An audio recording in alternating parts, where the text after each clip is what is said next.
BNP সরকারের 5 মাসে নির্বাচনী ইশতেহারের বাস্তবায়নের অনেকটাই দৃশ্যমান বলে দাবি করেছেন প্রধানমন্ত্রীর উপদেষ্টা মাহদি আমিন। বিকেলে প্রধানমন্ত্রীর কার্যালয়ে সংবাদ সম্মেলনে তিনি জানান, শেখ হাসিনা ও তার পরিবারের ৭৬,০০০ কোটি টাকা জব্দ এবং পাচারকৃত সম্পদ দেশে ফিরিয়ে আনতে কাজ করছে সরকার।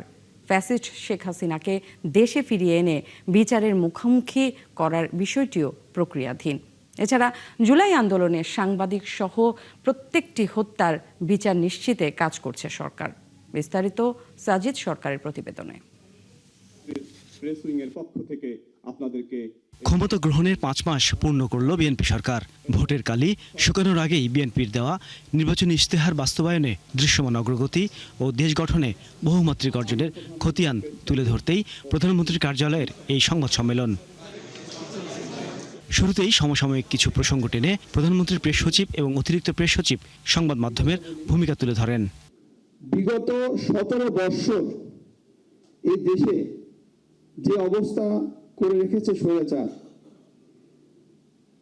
আপনার ঋণে জর্জরিত বিভিন্ন আপনার সংস্থা, বিভিন্ন প্রতিষ্ঠানকে যেভাবে অকার্যকর করে রেখে গেছে, এগুলো ঠিকঠাক করতেই তো বহুদিন লাগবে।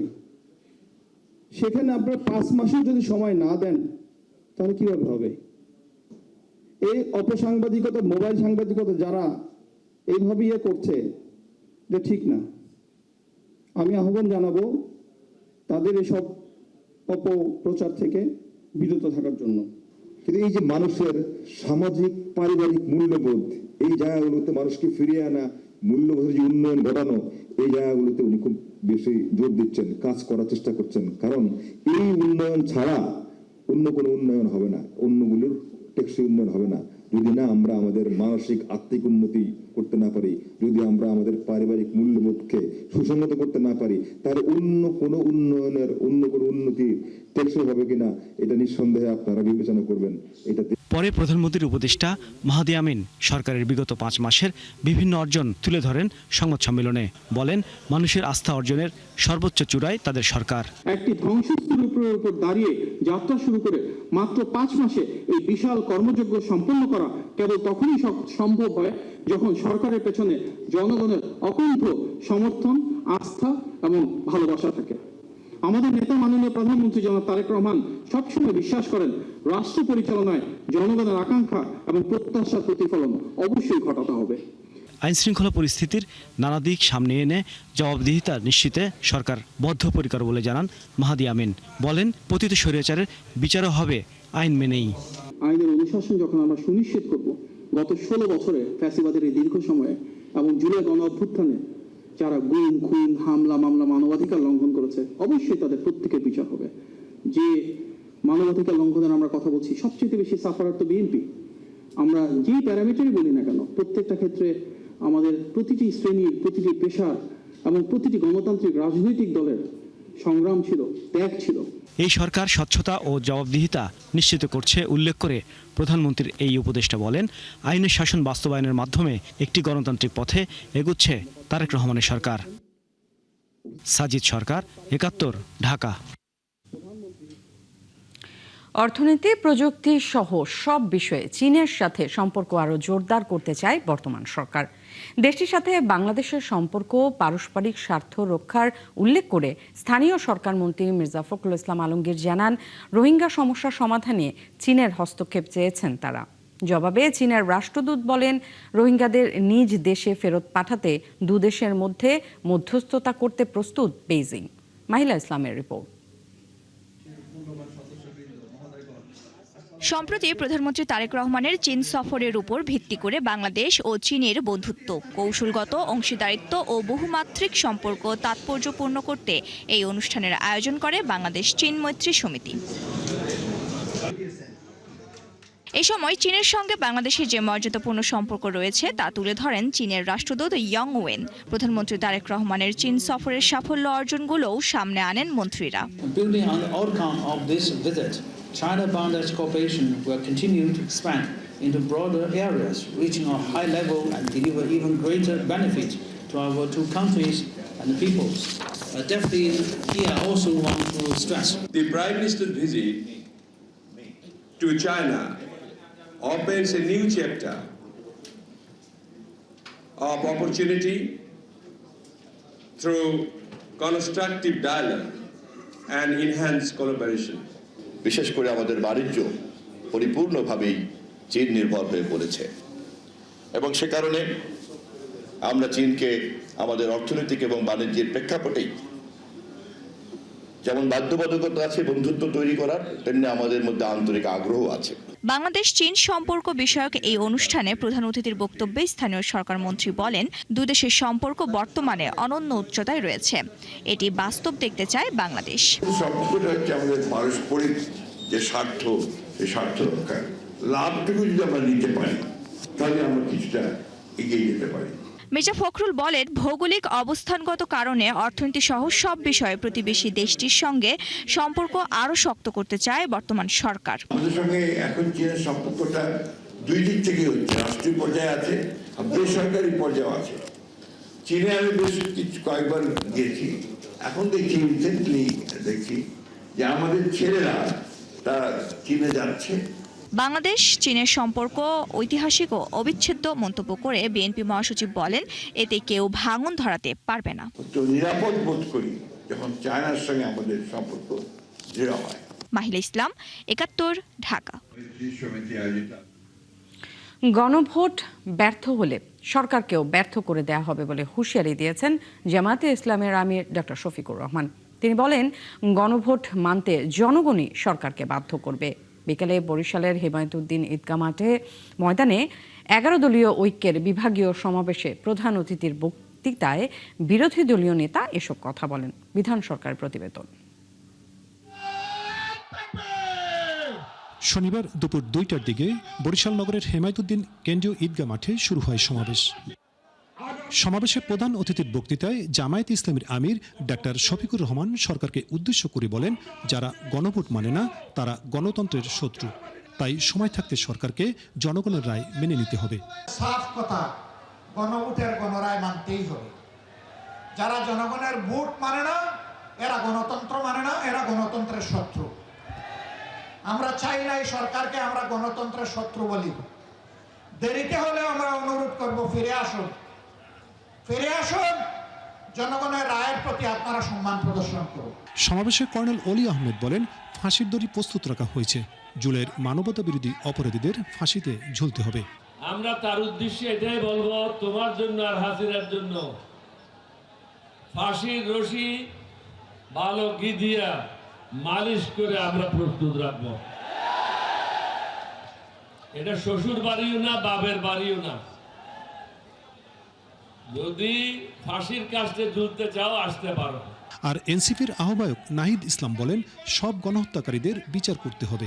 জুলাই যোদ্ধাদের আত্মত্যাগ যেন বৃথা না যায়, সেজন্য সবাইকে রাজপথে নামার আহ্বান করেন তিনি। আমাদের রাজপথে সংগ্রাম গড়ে তুলতে হবে, কারণ আমরা মনে করি এই জুলাই বিপ্লব যারা জীবন দিয়েছে, যারা শাহাদাত বরণ করেছে, তাদের আত্মত্যাগকে আমরা কোনোভাবেই বৃথা যেতে দেব না। জামায়াতে ইসলামের সহকারী সেক্রেটারি জেনারেল মুয়াজ্জম হোসেন হেলালের সভাপতিত্বে এই সমাবেশে ১১ দলীয় ঐক্যের কেন্দ্রীয় নেতারা বক্তৃতা করেন। বিধান সরকার, ৭১, বরিশাল। বন্যায় ক্ষতিগ্রস্ত এলাকায় কৃষি উৎপাদন যেন ব্যাহত না হয়, সেজন্য কৃষকদের কৃষি উপকরণ বিতরণ ও জরুরি ভিত্তিতে টেকসই বেড়িবাঁধ নির্মাণের নির্দেশ দিয়েছেন স্বরাষ্ট্রমন্ত্রী সালাউদ্দিন আহমদ। কক্সবাজারের পেকুয়া মাতামুহুরী এলাকা পরিদর্শন ও ত্রাণ বিতরণ কার্যক্রমে অংশ নিয়ে তিনি এই কথা জানান। এছাড়া বন্যার দ্রুত পানি নিয়ে বন্ধ খালের মুখ খুলে দেয়া এবং সুইচ গেটগুলো পুনর্নির্মাণের নির্দেশনা দেন মন্ত্রী। সাঞ্জেল অন্তরকে সাথে নিয়ে আরো জানাচ্ছেন মোহাম্মদ হোসাইন। কক্সবাজারের চকরিয়া পেকুয়া মাতামুহুরী উপজেলার বিস্তীর্ণ এলাকায় বন্যার পানি নেমে গেলেও এখনো দগদগ ক্ষত বয়ে বেড়াচ্ছেন ঘরবাড়ি, ফসল ও সহায় সম্বল হারানো মানুষগুলো। এই দুর্ভোগের মধ্যে তাদের অপেক্ষা সরকারি বেসরকারি মানবিক সহায়তার। বন্যায় ক্ষতিগ্রস্ত এলাকা পরিদর্শন ও দুর্গতদের মাঝে ত্রাণ সহায়তা দিতে কক্সবাজার সফরের দ্বিতীয় দিনে শনিবার নিজ উপজেলা পেকুয়ায় যান স্বরাষ্ট্রমন্ত্রী। সেখানে ব্যক্তি উদ্যোগে 100 পরিবারকে ঘর নির্মাণের কর্মসূচির উদ্বোধন করেন তিনি। এ সময় নির্মাণ সামগ্রী বিতরণ অনুষ্ঠানে মন্ত্রী জানান, মাঠ পর্যায়ে জরিপ করে বন্যায় ক্ষতিগ্রস্তদের দ্রুত পুনর্বাসনের ব্যবস্থা নিচ্ছে সরকার। সাম্প্রতিক বন্যায় যারা ঘরবাড়ি হারিয়েছে, নিশ্চিহ্ন হয়েছে, তাদের মধ্যে যতদূর সম্ভব এটা জরিপ করে তাদের সকলকে এই সাহায্য যেন আমরা করতে পারি, তারা করতে পারে, এটা আমি আহ্বান জানাচ্ছি। আর যারা সমাজের বিত্তবান মানুষ, দেশের বিত্তবান মানুষ, তারা যেন দরিদ্র মানুষের পাশে দাঁড়ায়, এই আহ্বান করি। আমরা জনগণের সরকার, জনগণের দ্বারা নির্বাচিত সরকার, জনগণের জন্য সরকার। সেই জন্য আমরা জনগণের বিপদে আপদে সবসময় আমরা জনগণের পাশে থাকব। এটা আমাদের আদর্শ, এটা আমাদের উদ্দেশ্য, এটা আমাদের অঙ্গীকার। পরে পূর্ব মেহেরনামায় ভাঙা বেড়িবাঁধ পরিদর্শন করেন সালাউদ্দিন আহমদ। কৃষকদের কৃষি সহায়তার পাশাপাশি জরুরি ভিত্তিতে বন্যা প্রতিরোধে টেকসই বেড়িবাঁধ নির্মাণের নির্দেশনা দেন তিনি। কৃষি উৎপাদন যাতে ব্যাহত না হয় সেজন্য বন্যা উপদ্রুত এলাকায় বেড়িবাঁধ জরুরি ভিত্তিতে মেরামত করা এবং সার, বীজ, কীটনাশক সহ কৃষকদের সহযোগিতায় যতটুকু যেখানে করা দরকার আমরা সেই পরিকল্পনা নিয়েছি। এটা সমন্বিতভাবে করার জন্য, এই কার্যক্রমগুলো সমন্বিত করার জন্য একজন মন্ত্রীকে দায়িত্ব দেওয়া হয়েছে। আমাদের এলাকায় যেগুলো রাস্তাঘাট নষ্ট হয়েছে, বেড়িবাঁধ নষ্ট হয়েছে, এগুলো পরিদর্শন করে জরুরি ভিত্তিতে মেরামতের ব্যবস্থা নিচ্ছি এবং যারা ক্ষতিগ্রস্ত মানুষ তাদেরকে যথাসাধ্য সম্ভব সরকারিভাবেও বেসরকারিভাবেও নিজস্ব উদ্যোগে সাহায্য করার চেষ্টা করছি। আমার পিছনে যে বেড়িবাঁধটি রয়েছে এটির ভাঙনের ফলে পেকুয়া, চকরিয়া, মাথামোহরের বিস্তীর্ণ এলাকা এবারের বন্যায় প্লাবিত হয়েছে। ক্ষতিগ্রস্ত হয়েছে মানুষের ঘর, ফসলি জমি। স্বরাষ্ট্রমন্ত্রী সালাউদ্দিন আহমেদ এই বেড়িবাঁধ পরিদর্শনে এসে এখানকার মানুষের সবথেকে বড় দাবি একটি টেকসই বেড়িবাঁধ, সেই বেড়িবাঁধ নির্মাণের আশ্বাস দিলেন।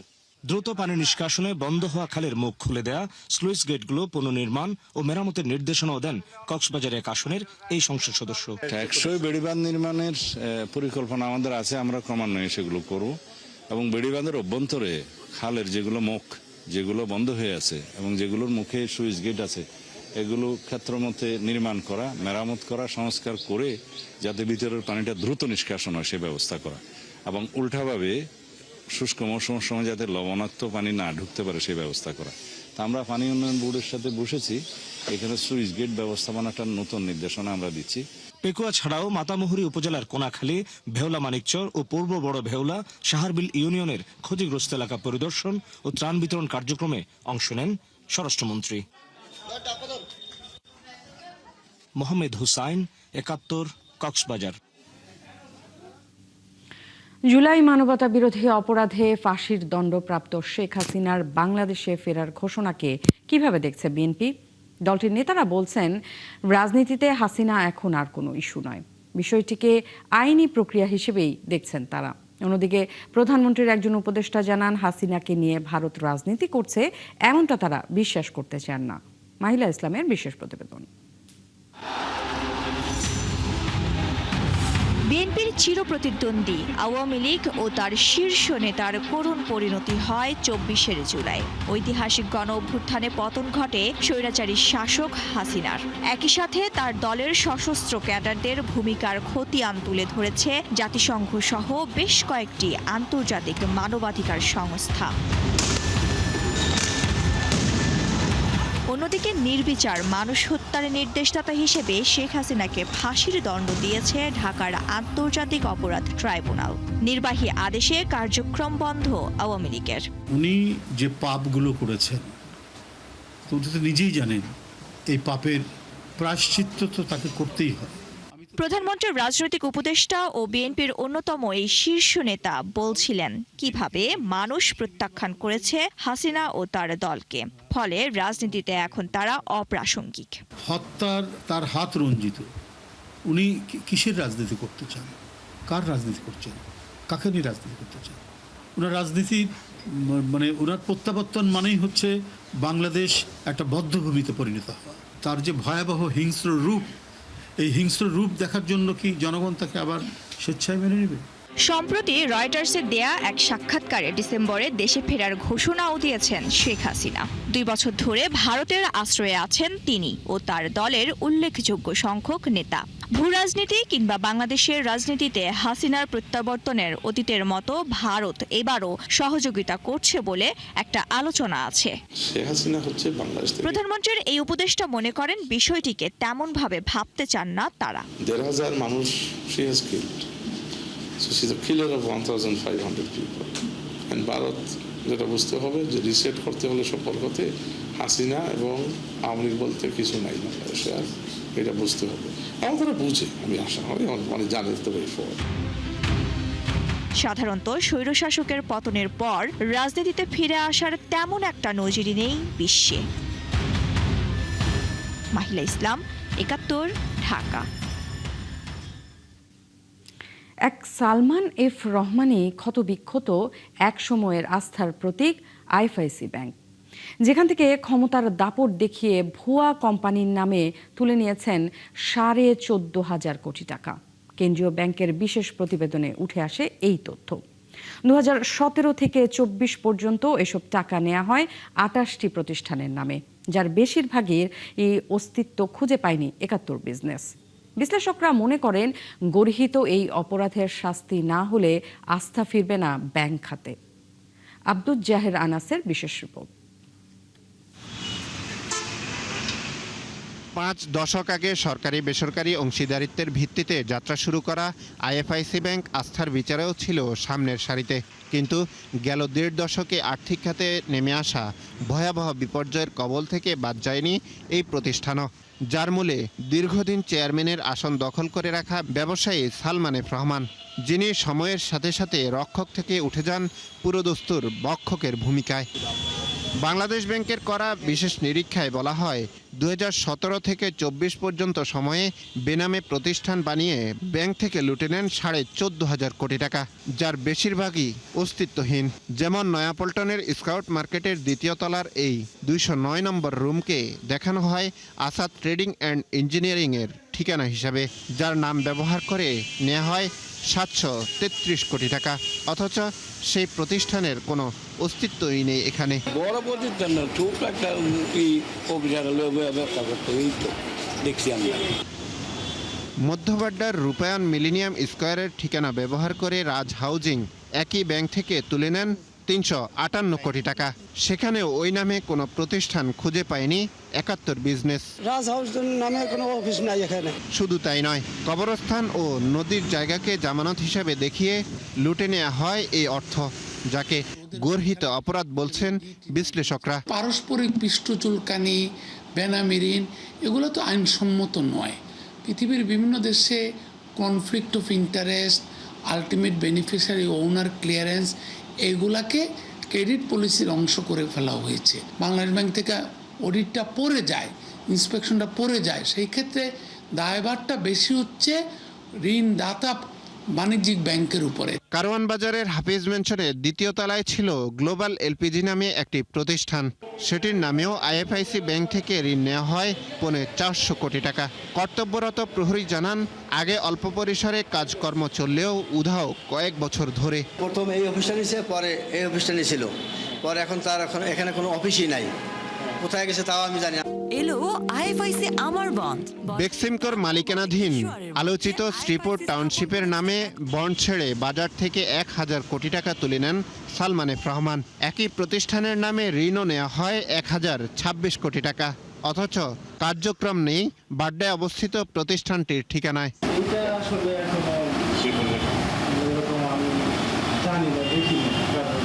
বিশেষ নিরীক্ষা অনুযায়ী 7 বছরে এরকম 28টি অস্তিত্বহীন ভুয়া প্রতিষ্ঠান দেখিয়ে মোট 14,537 কোটি টাকা তুলে নেন সাবেক প্রধানমন্ত্রীর উপদেষ্টা সালমান এফ রহমান, যার পুরোটাই এখন দায় হিসেবে পড়েছে ব্যাংকের কাঁধে। কেন্দ্রীয় ব্যাংকের স্বাধীনতা থাকে, কেন্দ্রীয় ব্যাংকের মনিটরিং এফেক্টিভ থাকে, আর রাজনৈতিক খুব শক্ত পজিশন থাকে যে কোনো অবস্থাতেই রাজনীতিকে ব্যাংক ব্যবস্থার লুটের জন্য ব্যবহার হতে দেওয়া যাবে না। তাহলে আমি মনে করি যে সেই ধরনের বড় লুটপাট বা ব্যাংক সেন্ট্রাল ব্যাংকের নাকের ডগায় ব্যাংক মালিকরাই ব্যাংকে লুটপাট করবে সেটা আর সম্ভব হবে না। বেনামি প্রতিষ্ঠানের মাধ্যমে বেক্সিমকো ঋণ নিয়েছে এই সত্য যদি প্রতিষ্ঠিত হয় তবে ওই সবকটি প্রতিষ্ঠানের ঋণের দায়ভার অবশ্যই বেক্সিমকোর উপর পড়বে। আর যারা যারা এই প্রসেসের সাথে সম্পৃক্ত তারা সত্যকে গোপন রেখে